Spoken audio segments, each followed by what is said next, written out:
அந்த விண்வெளி திட்டத்தில் பார்த்திங்கன்னா நம்ம வந்து பாரத பிரதமர் மாண்புமிகு நரேந்திர மோடிஜி அவர்களுக்கு தலைமையில் நம்ம ஒர்க் பண்ணிகிட்ருக்கோம்.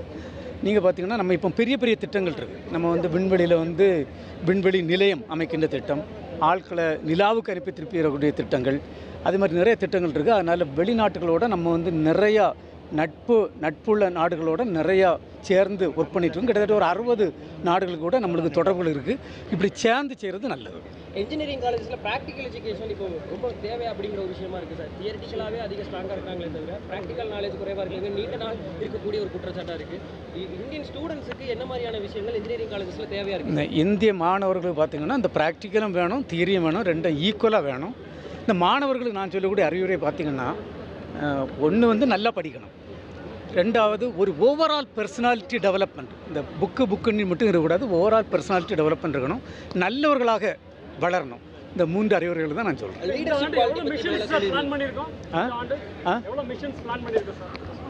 நிறைய சேட்டலைட்லாம் அனுப்ப போகிறோம். நிறைய ஒர்க்கு நடந்துகிட்ருக்கு. நாங்கள் வந்து பாரத பிரதமர்கிட்ட எல்லாம் பேசிக்கிட்டு அப்புறம் அனௌன்ஸ்